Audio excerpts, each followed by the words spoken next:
구원이 안녕하십니까. 저희 조갑제닷컴의 기자 김필재라고 합니다. 요즘 굉장히 바쁘신데 저희 조갑제닷컴 인터뷰 응해주셔서 감사합니다.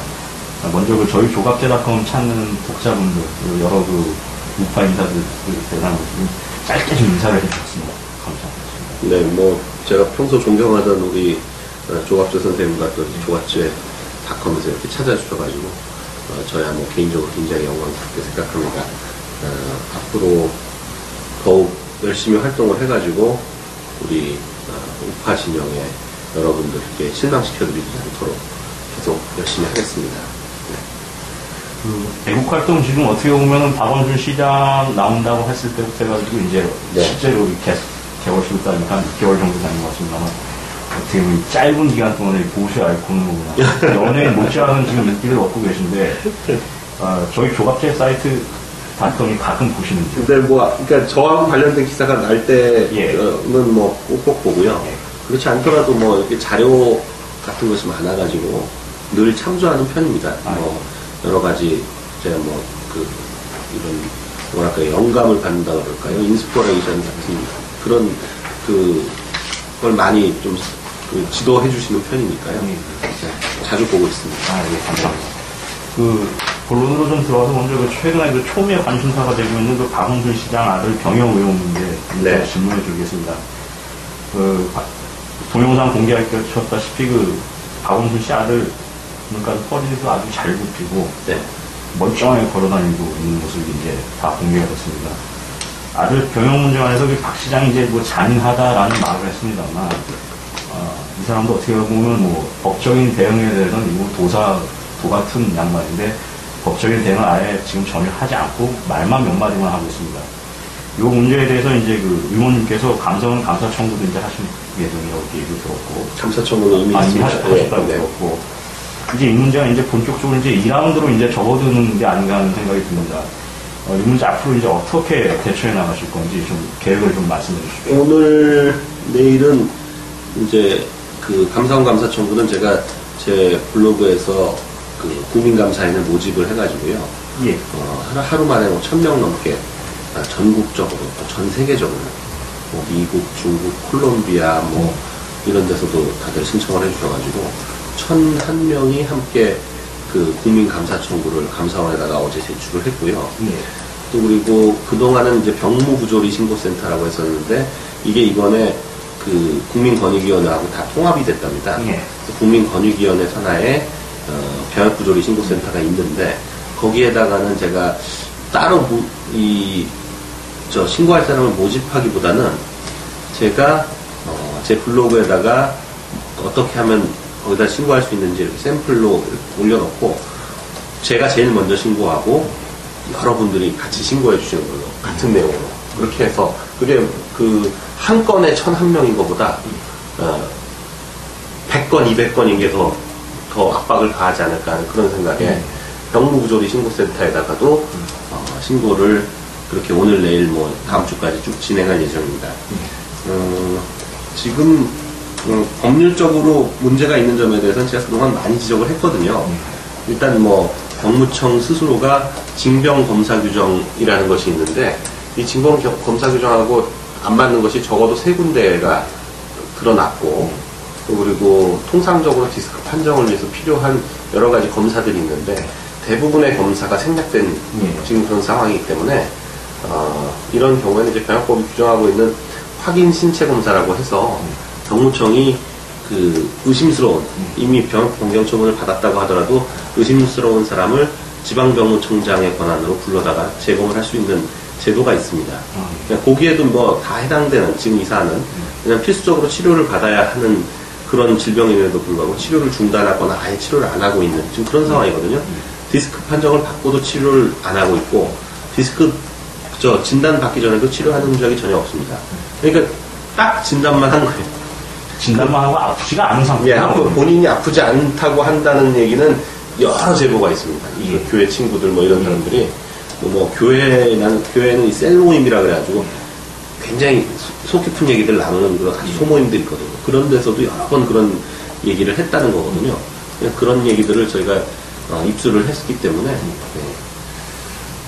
앞으로 그 어떤 식으로 대처해 나갈지에 대해서는 저희가 뭐 여러 가지 방안을 생각하고 있는데 이건 뭐 한꺼번에 다 공개하기보다는 우선은 병무부조리 신고 쪽을 이제 곧 진행할 예정입니다. 네. 저희 조갑제약품에서도 이 박원순 시장 아들 병역 의혹 이 문제를 아주 집중적으로 좀 캐고 있고 사실은 저 개인적으로도 이 기사 다른 것만 한 12번 달았던 것 같습니다. 네. 인터넷을 통해서. 네. 근데 이 병무청에 이제 물어보니까 병무청 대변인하고 통화를 했습니다. 여기에 대해서 어떻게 생각하냐, 이거 어떻게 대처할 건가 물어봤더니 법적으로 아무 문제가 없다라고 이렇게 얘기를 했습니다. 박 의원님 그게 언제 얘기죠? 그게 지금 한 달 된 것 같습니다. 그렇죠. 그때는 그랬었어요. 그때는 지금은 지금 어떻습니까? 병무청 입장이. 그게 예. 저희한테 2012년 1월 8일에 병무청에서 왔을 때는요 아무 문제 없다고 그랬었어요. 예, 저희도 마찬가지. 네, 그때는 아무 문제 없다고 그랬는데 저희가 징병검사규정 위반이라는 걸 밝혀냈잖아요. 예. 그랬더니 그러고 나서 징병관하고 의사들이 왔었는데 저희가 밝혀낸 규정을 잘못했다고 하더라고요. 근데 이번에 이제 또 밝혀냈잖아요. 예. 그 병역처분 변경심사위원회를 열어야 되는데 안 열었다는 점을 밝혔기 때문에 그거에 대해서도 또 그게 좀 잘못됐군요. 이건 인정을 하더라고요. 아, 병무청 스스로 네, 병무청 징병관 징병검사과장이 예. 와가지고 이렇게 와서 그런 점에 대해서는 이미 인정을 했고요. 잘못됐다는 점을. 그래서 저희가 지금 시한을 준 상태거든요. 2월 15일까지 불러다가 재검을 한다면 우리가 병무청에 대해서 문제 삼지 않겠지만 만일에 그때까지도 재검을 하겠다는 의사를 밝히지 않으면 병무청을 상대로 본격적으로 문제를 삼겠다. 예. 그런 점을 지금 얘기해 놓은 상태라서 예. 병무청 답을 좀 기다리고 있는 겁니다. 아, 예. 그건 조만간 나온 거니까. 뭐 어떤 식으로든 그 병무청의 대응이 나올 겁니다. 예. 그건 이제 나오면 공개를 하실 생각. 아, 그럼 굉장히 이거 나온다면 확인 재검을 하겠다. 확인 재검은 그 절차상으로 그 재검해야 될 대상한테 20일 전에 통보하도록 돼 있거든요. 그러니까 만일에 확인 재검을 해야겠다라고 결정이 나는 순간 본인한테 통보하겠죠, 간호사한테. 네. 저도 이거 취재 과정에서 이제 그 허리 디스크 관련해서 이제 아는 의사, 네. 정형외과 의사한테 이제 물어보고 그랬습니다만 한방병원 가서 이렇게 그 사진 찍어가지고 또 다른 병원 가서 진단서 받는 건 뭐 그건 거의 드문 케이스라고 이렇게 얘기 들었습니다. 드문 게 아니라 그거 아마 그 작년 한 해 통틀어 봐도 그런 케이스가 없을 겁니다. 아, 예, 저게 아는 그건 처음이란 말씀이죠. 네, 그러니까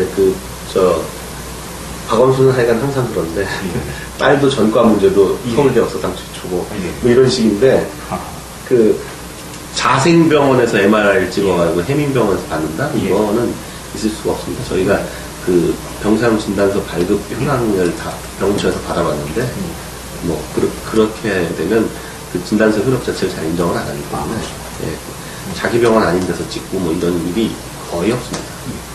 그 블로그 보니까 새로운 또 제보가 올라와 있어서 제가 봤습니다만 그 자생병원하고 과거 박원순 시장이 직접적으로 관여했던 그 아름다운 가게 아름다운 재단하고도 관련이 있다. 네. 이거 좀 구체적으로 좀 말씀을 해주시죠. 글쎄 뭐 많은 제보가 있습니다. 예. 우리 그 박원순과 신준식의 관계가 돈독하다는 많은 제보가 있는데요. 아, 신준식은 그 자생병원 이사장입니다. 예. 근데 뭐 친하다? 어떻게 입증하겠어요? 예. 친한 거 입증하기 참 쉽지 않거든요. 그 옆에 따라다니면서 정말 만나는지 밥 먹는지 본 것도 아니고. 그러나 유추해 볼 수 있는 거죠. 자생한방병원이 아무 이유 없이 아름다운 가게, 아름다운 재단하고 그렇게 많은 행사를 할 일은 없는 거거든요. 그거는 대개의 경우에 그 맨 윗선에서 잘 아는 거죠. 네.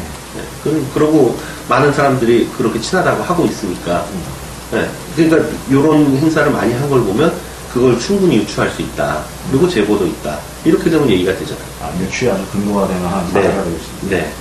저희 그 보수진영에서는 그 소위 그 박원순 변호사, 박원순 서울시장에 대해서 병역 비리 의혹 종합 선물 세트라는 알고 좀 기긴 한다는 별명을 붙여놨습니다. 네. 그런 문제 때문에요. 그 박원순 시장이 그 참여연대 있을 때 이회창 그 대선 후보 시절 때 그 아들 병역 문제를 또 그 집중 공격한 걸로 알고 있습니다만 그때는 또 어떤 식으로 이걸 했었습니까? 그때 이제 병역비리 근절 국민운동본부라는 걸 또 만들어요. 예.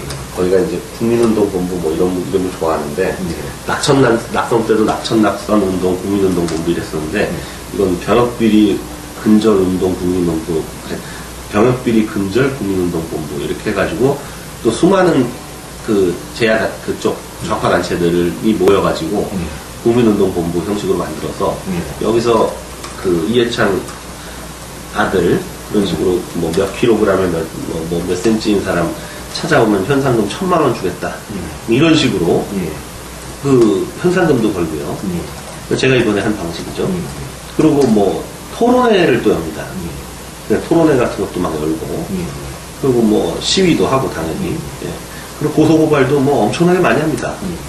그래서 제가 지금 그때 그 쪽은 어떻게 했는지 옛날 기사를 뒤적뒤적 해보면 저희가 뭘 해야 되는지가 다 나와요.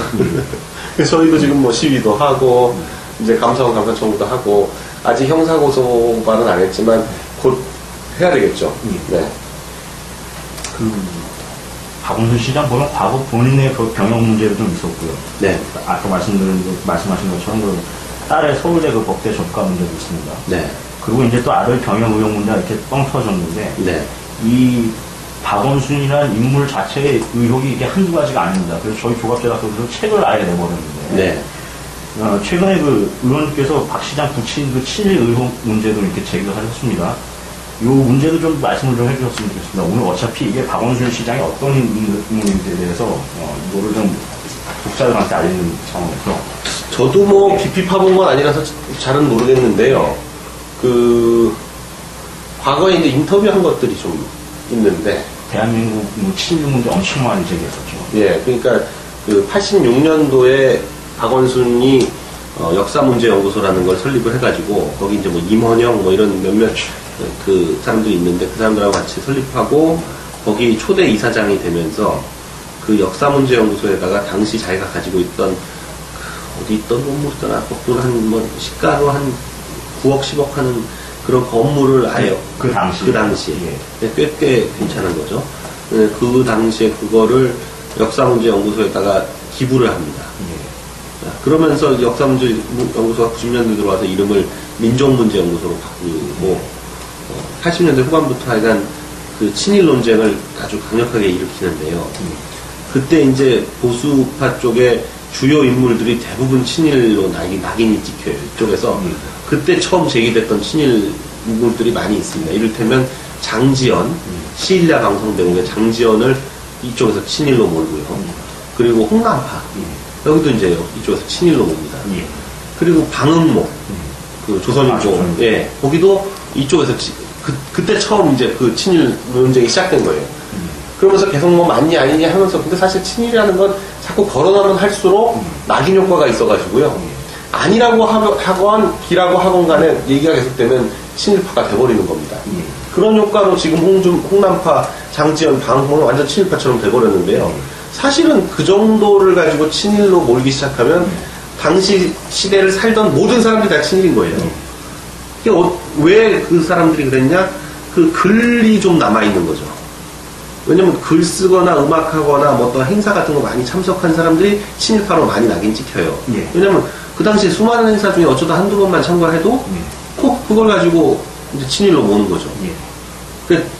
그런 식으로 어떤 행동을 가지고 해야 되는데 그렇게 몇 가지 단편적인 것만 가지고 친일로 완전히 낙인을 찍어버리고 그런 식으로 활동을 하는데 이상하게 박원순은 90년대 중반부터 여기서 발을 빼요.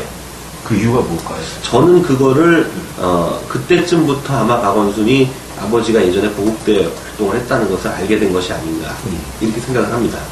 그러면서 96년도엔가 그 어머니가 돌아가셨다는 부고 기사가 어딘가에 실리는데요.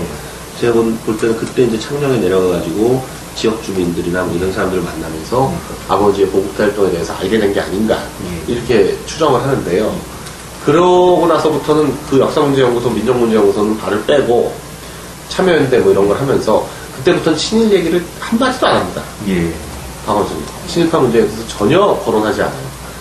그러면서 오히려 아버지 보국대 활동을 했다는 얘기를 슬슬 개인 인터뷰를 하면서 툭툭 흘려요.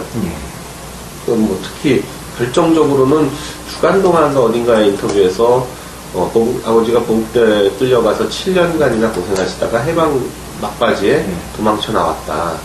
넓은 세상을 받고 뭐 일본 사람들의 좋은 점을 많이 봤다. 뭐 이런 류의 내용이 담겨지는 기사가